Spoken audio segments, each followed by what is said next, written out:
You know, true crime shows have exploded in the past decade, perhaps blurring our expectations of how our judicial system actually works. Well, tonight, an update on an 11 Alive investigation more than 20 years in the making. Investigator Rebecca Lindstrom goes back to the reporter who started our coverage as a Gwinnett County judge decides if Sonny Bharadia should get a new trial or actually die in prison.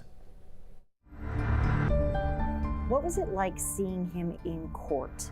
I've been talking with Sonny, but that was the first time that I've ever seen him in person. Did you burglarize or sexually assault the victim in this case in Thunderbolt on November 18, 2001? No, I did not. The truth. We'll find it. It has been 5 years since you first told this story, if I did my math correctly. Oh my gosh. I know, can you believe it? Sonny was found guilty, life in prison, after a sex assault in South Georgia. Bliss Savage was on the 11 Alive team when we first shared Sonny Bharadia's story in 2018. He was waiting for his habeas corpus hearing. A writ of habeas corpus is a civil action that challenges a person's incarceration. Basically a Hail Mary motion to convince the judge he is innocent.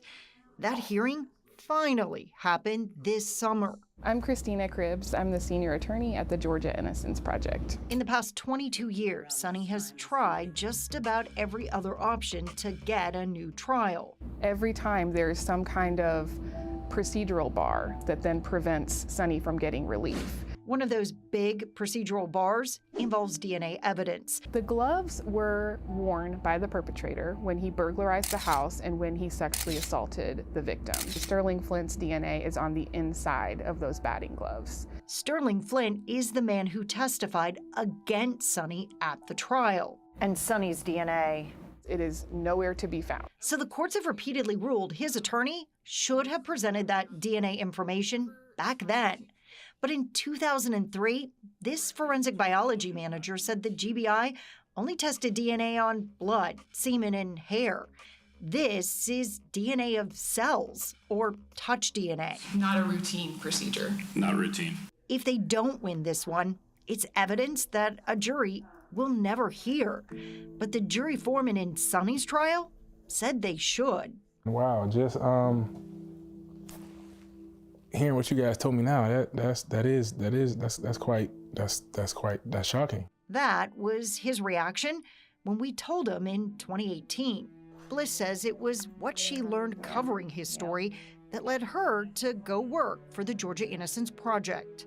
I think I was just so horrified by what I found. Now she is hoping a Gwinnett County judge feels the same and makes a ruling that will now change Sonny's life forever. Most nights I sleep, I gotta cry myself to sleep to this day.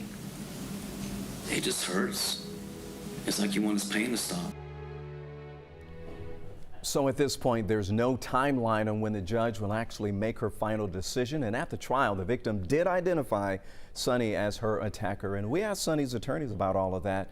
And for their response and a deeper dive into our investigation, just visit our website, 11alive.com.